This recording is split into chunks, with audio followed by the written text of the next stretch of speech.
Welcome to Live Daf, your online Daf Yomi Shir.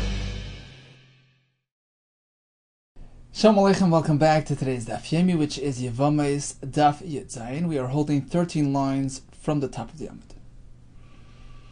Says the Gemara, Yosef Rav Yosef, Achirei de Rav Kahana. Rav Yosef sat behind Rav Kahana, who was sitting in front of Rabbi Yehuda. Yosef Rav Kahana kamed Rav Yehuda. So it was Rav Kahana in front of Rabbi Yehuda, and behind him was Rav Yosef. Yosef Ka'amar, Rav Kahana began to speak. Asidin Yisrael, in the future, Klal Yisrael are going to rejoice and celebrate. The Avdi Yoyma Tova, they will make a day of celebration. Ki Charvi Tarmud, when the town of Tarmud will be destroyed, because they're filled with Tarmud is filled with psulim and mamzerim who intermarry with Klal Yisrael. So it's going to be cause for joy and celebration. Asks the Gemara, but Tarmud is no longer here. V'chariv, that town Tarmud is no longer. Hahit Hamud Havoy. The one that was destroyed is Tamud. We're speaking about Tarmud, which is still in existence. Rashi Amar, it's all the same thing. Hainu Tarmud, Hainu Tamud, Tarmud, it's the same town. Ach Buli Hude Michpal. So although Tarmud or Tamud is somewhat destroyed, but it always somehow resurrects. Ach Buli Hude Michpal, it redoubles, meaning it rebuilds. Charav Mahagisa, when it gets destroyed on one side, Oisiv Mahagisa, they rebuild on the other side. V'charav Mahagisa, if it gets destroyed on the other side, Oisiv Mahagisa, they rebuild it on this side. So it's still in existence and it's awaiting destruction. Yasir Rav Hamnuna, Kamei Ula. Rav Hamnuna was sitting in front of Ula, V'kahavi B'shmait, and Rav Hamnuna started asking him all kinds of kashas and learning. Amar Ula responded, he was impressed. He said, Ma Gavra Uma Gavra, how great you would really be Ilav the Harpanya Masa, if not for Harpanya being your place of residence. Harpanya is a place which contains psulim and mamzerim, and you would be so great if you wouldn't live in that place. Ichsiv, so he was ashamed, he was embarrassed. Ahmar Leis Ula responded, Kesev Galgalt. I have a question for you. Your taxes, your head taxes, who do you pay it to? Which municipality do you pay it to? Kesev Galgalt Alecha Yahavis. Where do you give that money? Armales, he tells him not to Harpanya, I give it Lupum Nahar, the other town. Armales Ula tells him, oh, okay, if that's the case, you're a legal resident of Pum Nahara, not of Harpanya, you're safe. Amalayim came to Pum Nahara at, you belong to the other town. My Harpanya, what does the word Harpanya stand for? So we spoke about that fact that there are a lot of non-yuchasim, mamzerim and psulim, and questionable people with questionable yichas, questionable lineage that live there. That's how it gets its name. Amrav Zera Harpanya means har, a mountain, a hill, a community. Shakoil Poinin Boy. Everybody turns to that place. All the psulim who can't find a proper shidduch because of their lack of yichus, they go to this town and they find an isha because over there they're not makpid, not too particular when it comes to lineage yichus or kashrus. Masni Satana. In a brayso we learned, Kol Shein Makir Mishpachta V'Shivta Nifna L'Sham.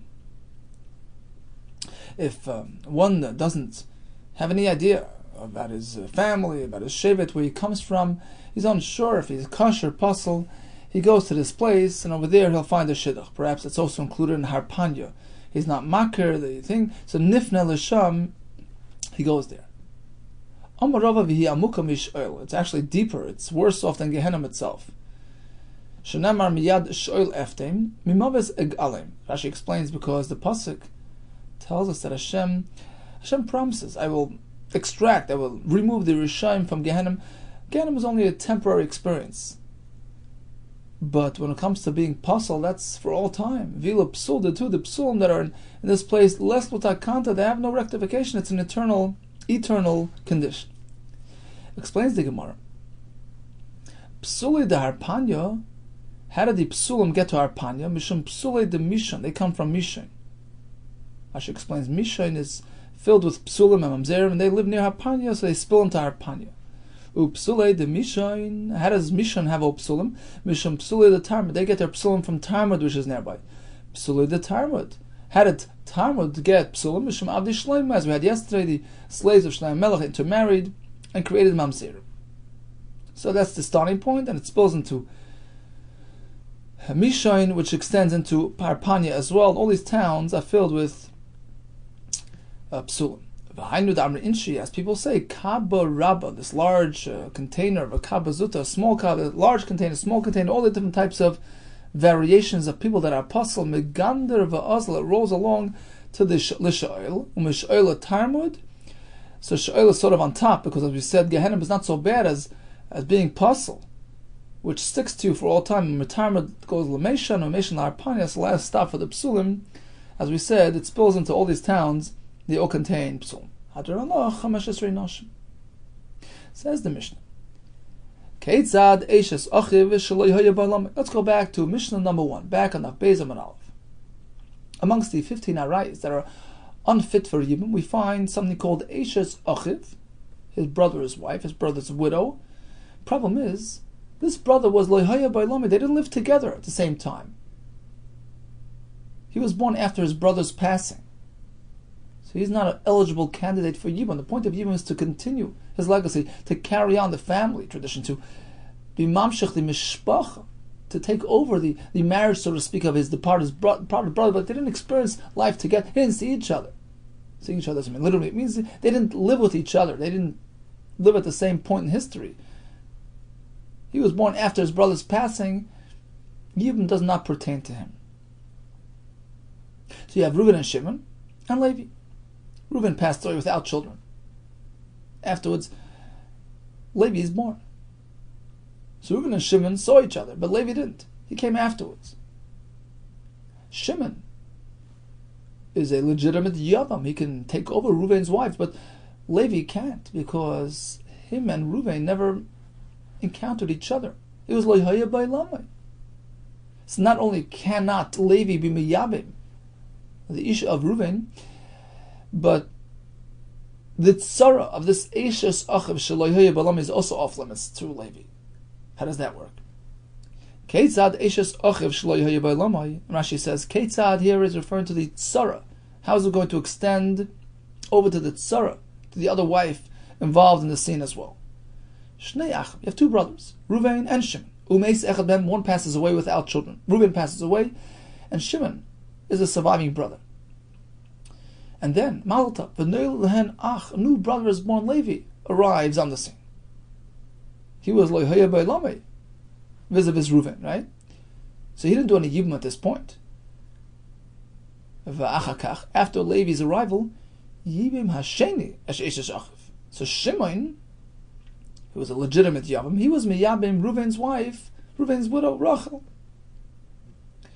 So happens to be that Shimon had his own wife. He had Leah.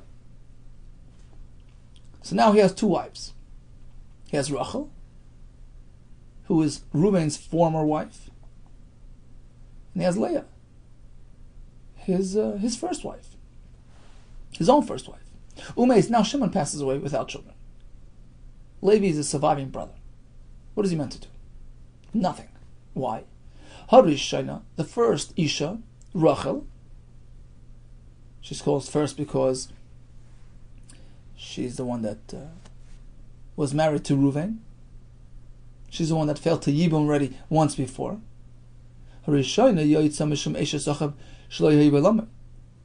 Relative to Levi, she's Eishes Achiv Shlo Yahya because she has a history. She's carrying past history with her. She was married to Reuven, who was Lo Yahya with Levi. And once she gets that label, once she's tagged as being Lo Yahya she can never marry Levi. Leah, who is Shimon's first wife, his regular wife, not his Yevamos, she's also unfit for Yibum because now she's in the same household as Rachel. Rachel joined that household when Shimon was Miyabim her. So now her status affects the other woman as well, the Tzara, the competing wife as well. They're both off the scene, they're both unfit for Yibum vis-a-vis Levi. Let's say Shimon never really was Miyabim Rachel. He just did a slight kinyan, mam, or some sort of kiddushin, which is considered like a kinyan midrabanan. So now it's tricky because Rachel never really entered Shimon's family. Umeis, and now Shimon passes away. So Rachel, there's no question, Rachel is Asr to Levi because she maintains that status as Eishes Achiv Shlo Yehi Beilamei. What happens to Leah? If Rachel would have been married to Shimon, if Shimon would have been Miyabim Rachel, so Rachel and her Tzara off limits to Levi, but he never really was Miyabim. He just did that Maimer, that slight Kinyan Midrabanon. So Leah perhaps isn't really affected by Rachel's arrival. She never really entered the family, so we strike a compromise. Leah gets chalitza without yibum. We don't want to send her away without anything. We do chalitza, but no yibum. We're concerned that perhaps it might appear like she's a tzaras erva. Amar Rav Nachman. Let's go back to the Lashon HaMishnah. So we have Reuben, Shimon, and Levi. Reuben and Shimon live together, right? They live at the same time. Reuben passes away. Shimon would like to be miyabim Reuben's wife Rachel. He did yibum, and he passes away. Levi cannot engage in any of these nashim. Not in the Rishoina. Mishnah says the Rishoina, which basically means Rachel, Reuven's wife, she's Eishes Achiv Shlo Yehi Beilamei. Says Rav Nachman, Amar Rav Nachman, Man Latani Rishoina, whoever refers to Rachel as the Rishoina, Lamishtabish, it's not incorrect, it's okay. It's the correct way of describing her. She's the Rishoina. Man Latani Shnia Lamishtabish. There's another version apparently. Others would refer to her as the Shnia. That's also not incorrect. Man Latani Rishoina Lamishtabish. By calling her Rishoina, that's proper.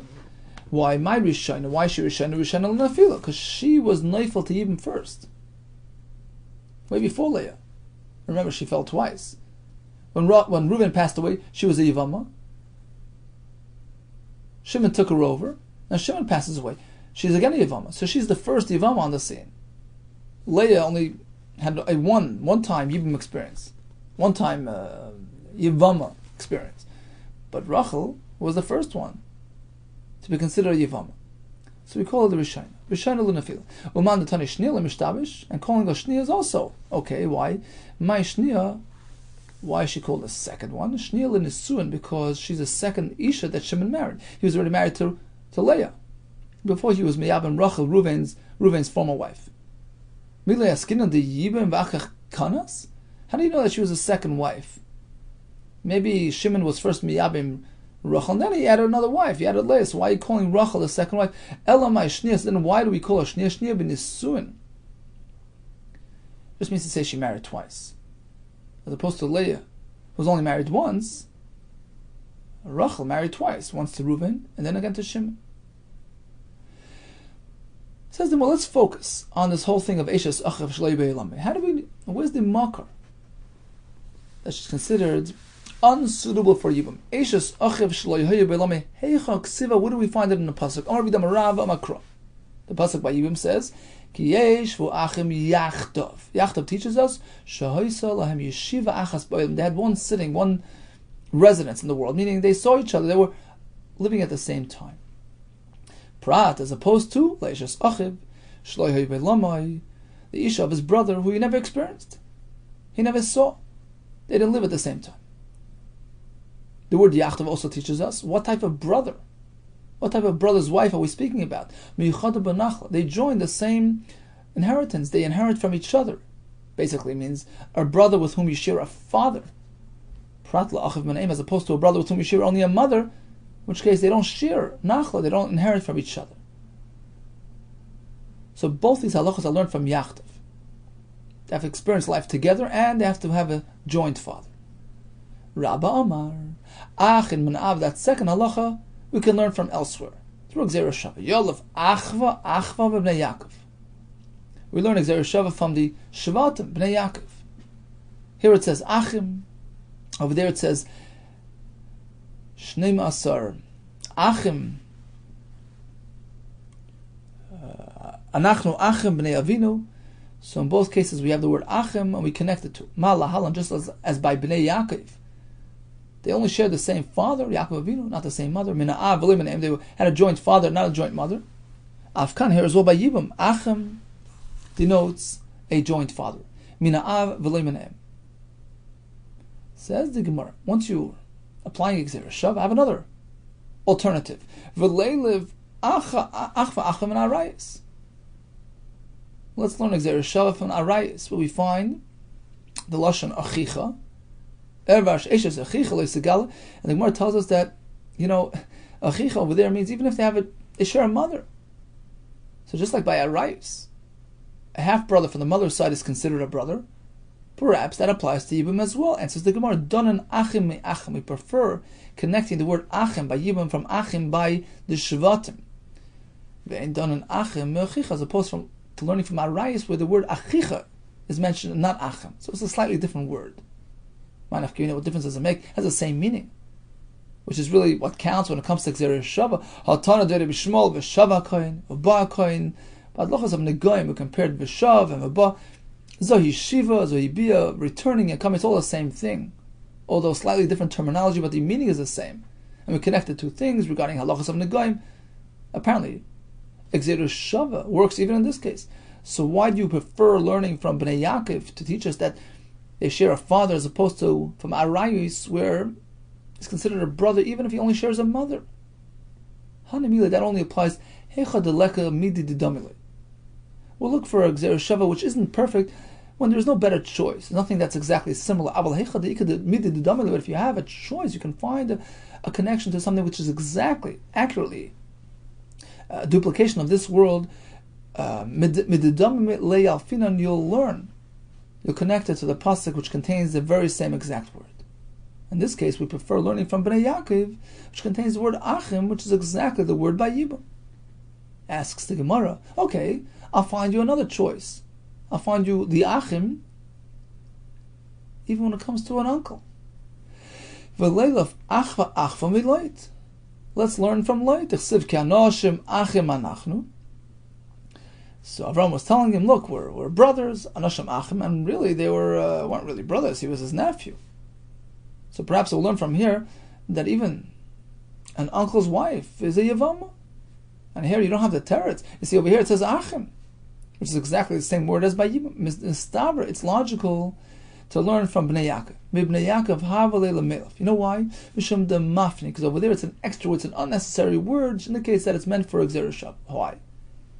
We could have just said, look, they were telling Yosef, we are 12 children of your slave, of Yaakov, of your servant.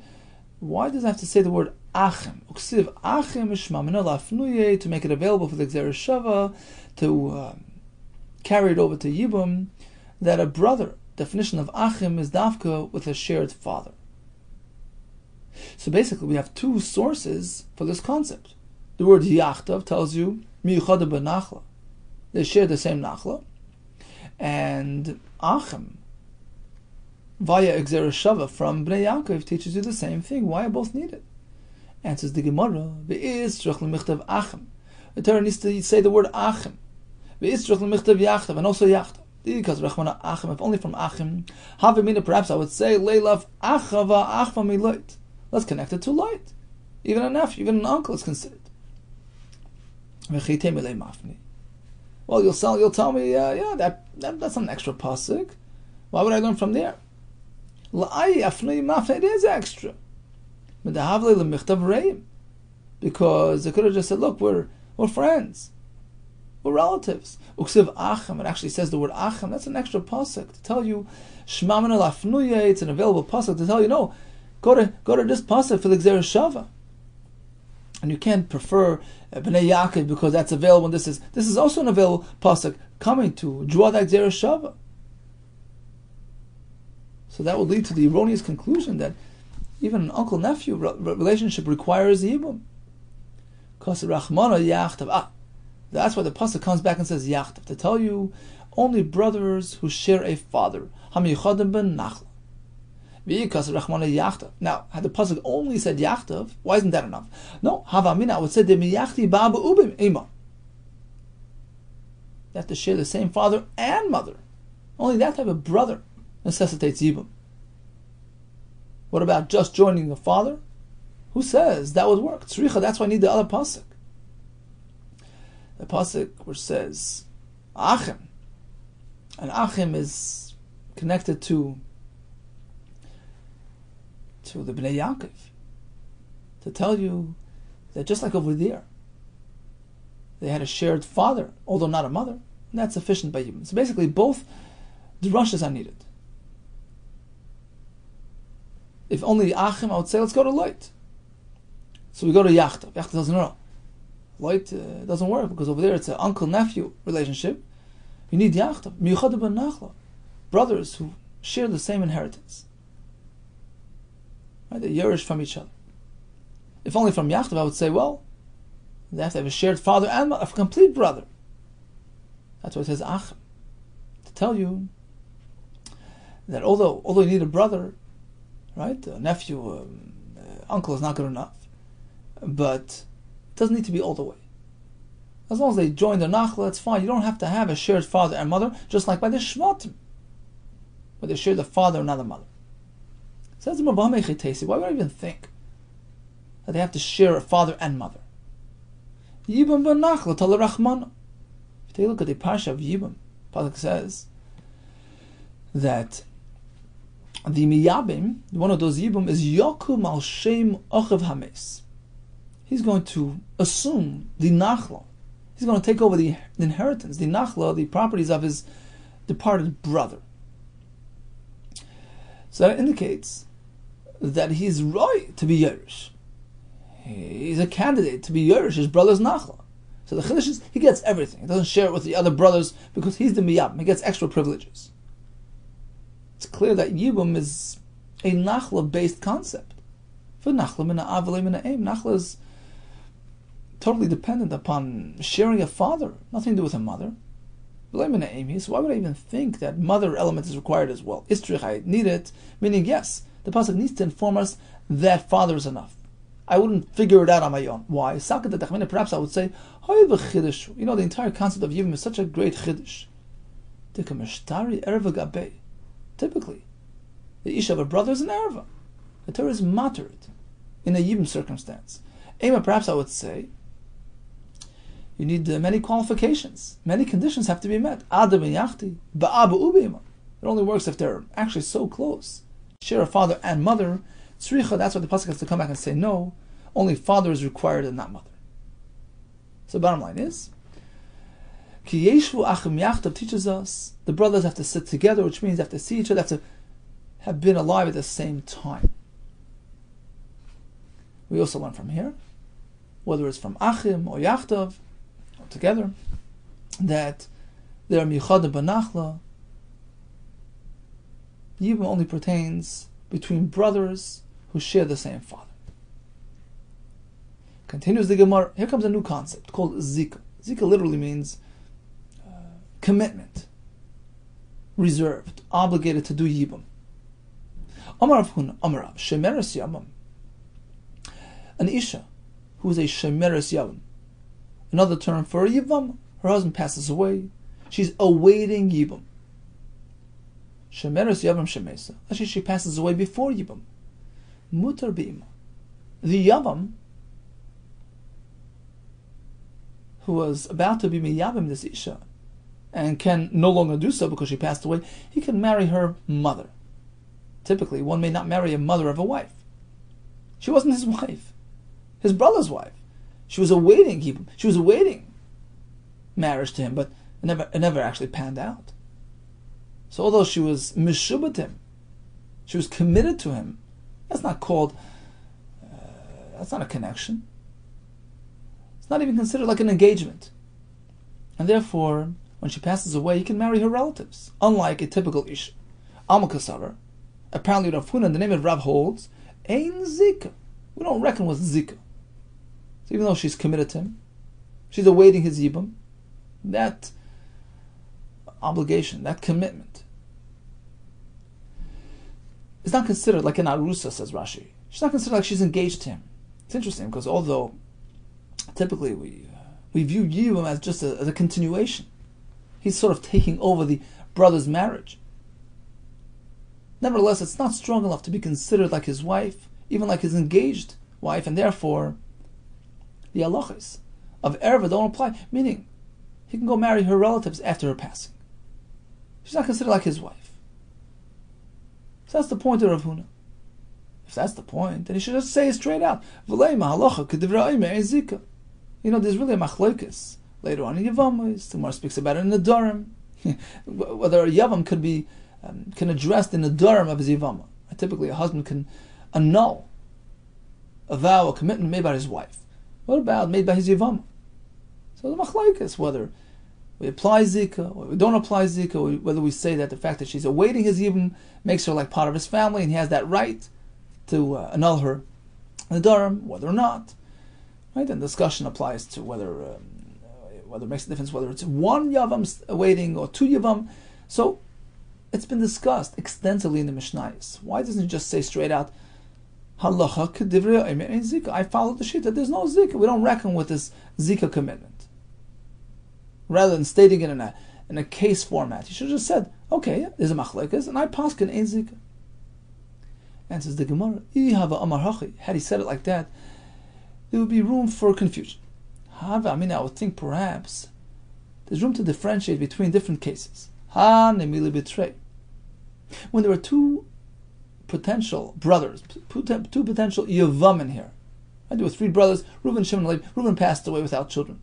So his wife, Rachel, is awaiting Yibum. Who's going to be the lucky one? Who's going to be the Miyavam? We have two potential candidates, Shimon and Levi. You see, if you think about it, there's more basis for the concept of Ein Zika when there are two brothers. Because which one? Which one are you going to pin it on? Who's the potential husband here? It could be him. It could be him. We're not sure. It's not been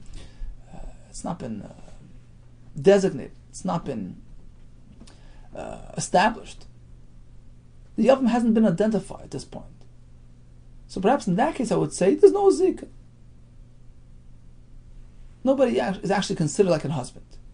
Aval b'chad. But in the case where there's only one Yavam here, there were only two brothers. Reuben passed away and there's Shimon standing here. Maybe in that case it's different. Aval b'chad yesh Zika because there's no alternative. It's him or nobody. So perhaps the Zika concept will apply in this case. We'll consider her as though she's already partially married to him. And that's why Rabbi Yehuda Amarav didn't want to just state, blandly, halacha ein Zika, because then perhaps we can misapply the halacha. Ein Zika only when there are two Yavam, because it's not really defined. But if it's one Yavam, maybe Zika does apply. That's why he stated it as an emphatic fact. Look, a shemeres Yavam who passes away, the Yavam can marry her mother, irrelevant of the circumstance, whether it's just one Yavam or two, doesn't matter. If that's all he was trying to say, then he could have just said out. He should have said, we don't hold of Zika even when there's only one brother. Again, he should have related to the pre-existing and the very well-known discussion amongst the Tanoim, rather than present his new halacha. If he would have said it that way, I would think, afilu machai. If he would have said, ein Zika, you know what it sounds like? It sounds like even when the Yevama is still here, he can marry her mother. That's not meant. It's not true. It's not meant to happen. Kamashmon, therefore, he said, la'achar misa. She passes away, he's free to marry her relative. La'achar misa, only after her death. Mechaim loy, but not when she's around. Why? Not because there's Zika, because there's another concern. You know what happens if he goes ahead and marries her mother? Now she can't be married. He can't marry the Yivam anymore, because she's daughter of his wife. She's basically canceling a Yibum, canceling the mitzvah. Mishum the asur levata mitzvah Yivam. One may not negate a mitzvah. So it's not recommended. It's asur. Not allowed to do that. Not because minat Torah you can't marry the mother. Practically speaking, he's pretty much uprooting mitzvah Yibum. So that's why Rav Yehuda Marav chose to present halacha in this manner, to word it very carefully. He was trying to say ein Zika. Ein Zika even when it's one Yavam. But he said it carefully. Ein Zika is not a license to go marry her relative at this point, which would disallow you to marry the Yavam, which is a bittul mitzvah. Rather, if she passes away, you're free to marry her relative. Tanan, listen to this mission. Yevamo passes away. Mutar ba'achoyse can marry a sister, which is really a halacha that applies even to a wife. One was married to Rachel, who passes away. You can marry Leah, her sister, after her death. You can't marry her mother or her daughter. But sisters, that only applies amongst their lifetime.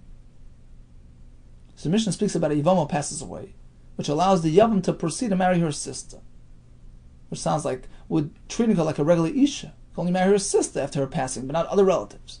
But Chaysa Inni can marry her sister, but not her mother. Apparently, Yesh Zika. Consider the Yevama, even an unmarried Yevama, even before Yevama, as though she's partially connected to him. This commitment, this Zika commitment, considers her like his wife, which doesn't allow him to marry her mother. The truth is, he could even proceed to marry her mother. So even that's mutter. Not when she's alive, because then you're canceling Yibum, because it wouldn't allow you to marry her. But after she passes away, even though Shemesa, you can marry her mother as well, because she was never connected to him. She wasn't his wife. So why then does the Mishnah present it as Achoisa? Why do we focus on that case? V'ai did the Tana Reisha. On account of the Lach and the Reisha was spoke about Ishta Shemesa, his true wife who passes away. In that case, Muta B'Achoisa, you can marry her sister. B'Achoisa, in only the sister. Avol B'Imul not her mother. Because even after death, you can't marry the mother-in-law. Davali Sur Dehirais, that's also to marry a mother-in-law. Tanarami Seifa, so on the Seifa as well, even though we're speaking about a Yevama, not a real wife, we also mentioned Muta B'Achoisa, but really, the heta would apply to her mother as well, because Yevama is not a wife. So that's Rav Yehuda Marav. Rav Yehuda disagrees. He holds of Zika. Shemeres Yom Shemesa, Asur Be'ima. If Yevama is awaiting Yibum, the Yavam may not proceed and marry her mother even after the Yevama passes away. Why? She's like his wife. Zika is to be reckoned with. The fact is, he's just continuing, so to speak, his brother's marriage. It's as though she's already 1 foot in, so to speak, and we treat her like his wife. He may not proceed, he may not marry her relatives even after her passing like a regular wife. The same kasha as we had before. Why does he present it in this case? He should just say halacha kedivrei oimei zika. All he needs to say is, we paskin like that Tana who holds of Zika. If he would have said it like that, I would think hanamilu b'chad. This that we consider her to be connected to him, perhaps that's only when there's one Yavam who's been identified as her Yavam. Aval b'trei, but if there are two brothers, in which case we can't really pinpoint. We can't really identify any specific person as being the Yavam. Perhaps in that case, Ein Zika, we wouldn't consider her connected to either one. That's why he chose this way of presenting the halacha, Shemeres Yavam Shemesa Asur Be'ima, to tell you that in any case, 1, 2, 3, 4 men standing here, it doesn't matter. Zika applies, she's considered like their wives. Like their wife. Says the Gemara, what do you mean? V'haki pligi? If you take a look at that Machlekes Tanoim, later on in Daf Mem Aleph, Tanoim who discuss this very topic of Zika, you'll see that B'trei pligi. They are discussing this very case of two Yevamim. That's the topic of discussion. So all he needs to say is, I paskin like this shita that there is Zika, and we understand. It's talking about even when the two brothers. That's the topic of the Mishnah there. Ella, rather, you know why he presented it this case? This way, if he would have just said, Yesh Zika, I would misinterpret it. Havamina, I would say, Mechayim, only during her lifetime, he shouldn't marry her parents, her mother. Why? Because, like we said before, because by doing so, he's pretty much uprooting any possibility of doing Yibum, because once he marries the Yevam's mother, he can't marry her. But after her passing, perhaps Zika expires, and he can go marry her mother. Kamash Mulan, the Chiddush is no. Even after she passes away, you cannot proceed to marry her mother. The Zika b'chtilei paka. Zika doesn't just disappear on its own. Once connected, always connected, and that's the Chiddush that he's trying to present. So that's why he had to word it in this manner, to tell you this halach, to tell you that even after Misa, we consider her to be as though she was his former wife. So I would think it's only Mechayim, maybe only during lifetime because of the concept of Imavatal Yibum, or maybe the point is that when she's around, she's still she is connected to him, so perhaps even Menat Torah she considered his wife, but after she passes away, it's over. It's been retroactively discovered that she wasn't really awaiting his Yibum. Chiddush says, no, even after her passing, we treat her as though she was married to him, and he cannot proceed, he cannot go and marry her relatives. Lema Misayele. Perhaps we can prove this point from that Mishnah. Yevim Teshemesa, as Yevamo passes away, Muta B'Chayis, you can marry his sister, because that's a concept that applies to any wife. After the wife's passing, a sister's Muta. B'Chayis, and only the sister's Muta. But her mother is always us even after her passing. It's a right to Rabbi Yehuda that Yesh Zika. Loy, perhaps not. Perhaps after the Yevamos passing, even her mother is Muta to him. And on account of the first part of the Mishnah, which discusses a real wife, in that case, it only applies in this type of case that the wife dies, you can marry her sister, dafka b'chois, only a sister, which is a halacha by a wife. But certainly you can't go and marry his mother-in-law, right? The mother of his wife. Of course, that's asur. So on account of that wording, tananami seifa mutamachaysa. When the brisa continues, Mishnah continues and moves on to a Yevama, the Mishnah cites the same example of achoisa. That Yevama passes away, he can marry the sister, but who's to say that the heta wouldn't apply to a mother as well? Perhaps the Yevama is different than a wife. Ein zika, she was never connected to him, and therefore we don't treat her like a wife. And when she passes away, even the mother is mutter. So in that case, we have no raya from this Mishnah one way or the other. Okay, so what did we learn today? We discussed those locales, which were conducive to attraction of psulim. It seems like somehow it's connected to the malkim. It was mesugal for psulim. We proceeded to the halacha of Eishes Achav Shlo Yehei Be'Lamai. Yibum only applies between brothers who were together, living together at the same time. We learned that from the pasuk Yeshu Acham Yachtav Shoyso Lahem Yeshiva Achas Ba'Olam. We also learned that when we speak about brothers, all throughout the Masechta, we're speaking about Achim Min Ha'av. They have to at least share the same father. Sharing the same mother is irrelevant. We learn it from the fact that they have the same Nachla, or the Gzeir Shava from Bnei Yaakov, where there as well they shared the same father. And we concluded with the halacha of the Shaila of Zika. Is a Yevama considered like an Arusa, pertaining to her relatives? Machlekes between Rav Huna and Rav who says, no, Ein Zika. So once the Yevama passes away, he's free to marry her relatives, whereas Rav Yehuda disagrees. Yesh Zika. She's considered like his wife, and the Gemara tells us this whole shaila applies whether it's only one yavam or two yavamin.